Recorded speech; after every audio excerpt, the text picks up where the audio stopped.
कानी बहू। किशोरी लाल जी के बेटे राघव की शादी की बात जगह जगह चल रही थी, लेकिन किशोरी लाल जी को कोई लड़की पसंद ही नहीं आती थी। और उसकी एक ही वजह थी, किशोरी लाल जी का लालची होना।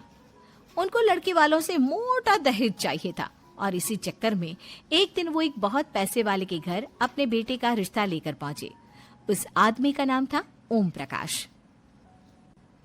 देखे किशोरी लाल जी, मेरी एक ही बेटी है और मेरी सारी संपत्ति जायदाद सब कुछ मेरी बेटी नैना का ही है।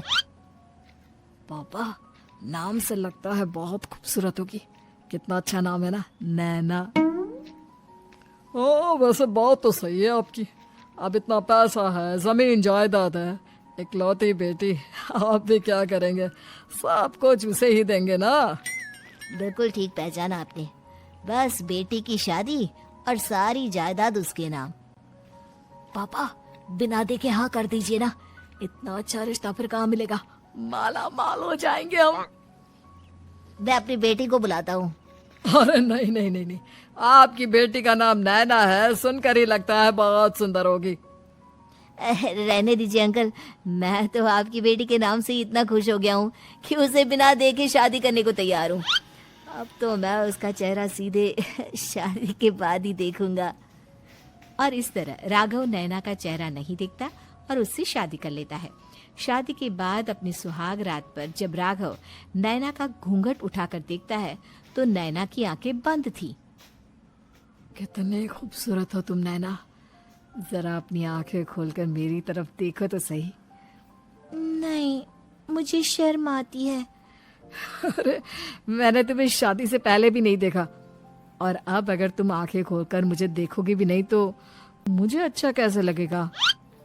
इससे पहले कि नैना अपनी आंखें खोलकर राघव की तरफ देखती, अचानक से लाइट चली गई और राघव नैना को पूरी तरह से देख भी नहीं पाया। अगली सुबह नैना राघव के लिए नाश्ता बनाकर लेकर आई। अरे ये क्या, आधा पराठा सेका हुआ है और आधा बिल्कुल कच्चा। ये तुमने क्या किया नैना? बहू, तुमने क्या आधा पराठा तवे से नीचे लटका कर रखा था जो आधा सेका है और आधा कच्चा? मुझे जितना दिखेगा उतना ही तो सीखूंगी ना पापा जी। जहाँ जहाँ मुझे नजर आ रहा था वहाँ मैंने सीख लिया, जहाँ जहाँ नहीं दिखा वहाँ कच्चा रह गया होगा। इसका क्या मतलब है?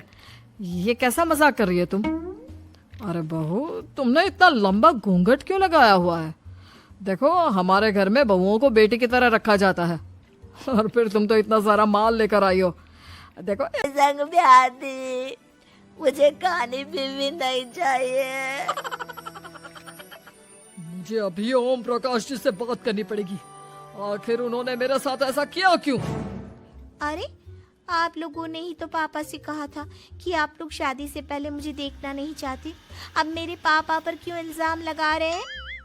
अरे लेकिन उन्हें बताना तो चाहिए था ना कि तुम कहानी हो, एक आंख से तुम्हें दिखाई नहीं देता।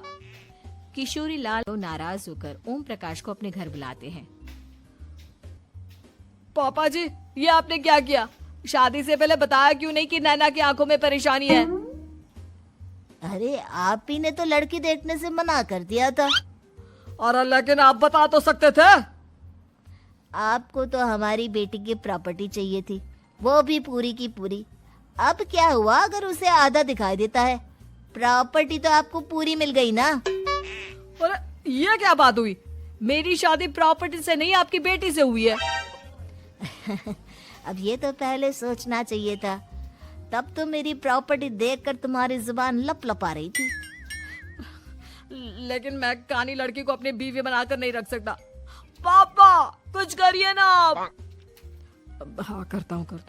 देखिए ओम प्रकाश जी, आप हमारे साथ ऐसा नहीं कर सकते।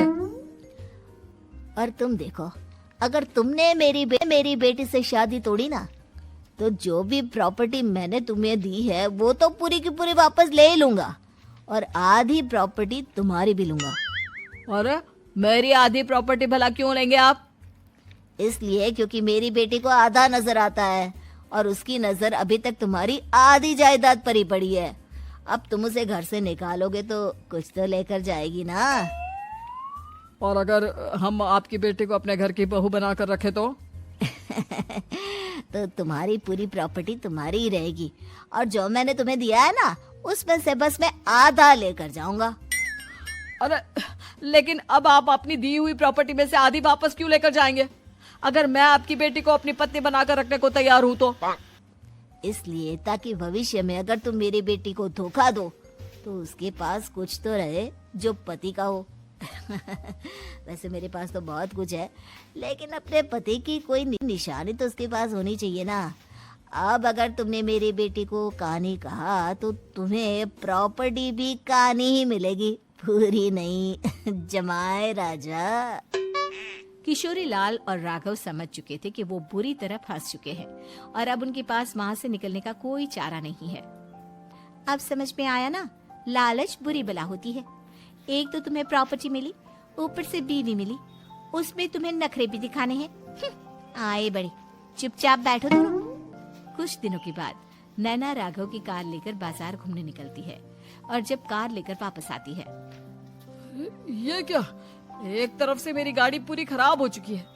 लगता है तुमने मेरी गाड़ी को किसी दूसरी गाड़ी के साथ एक्सीडेंट किया है। अरे अरे, कितना बड़ा नुकसान कर दिया तुमने बहू। वो क्या है ना पापा जी, मुझे एक आंख से दिखाई नहीं दे रहा था, सामने से गाड़ी आ रही थी। मुझे तो सिर्फ आधा ही दिखाई दिया और वो गाड़ी मेरी कार से रगड़ती हुई निकल गई। अब मैं क्या करूं बताओ? आप इसे ठीक कराने के पैसे कौन देगा? तुम्हारे पापा। तुमने मुझसे इस तरह से बात की?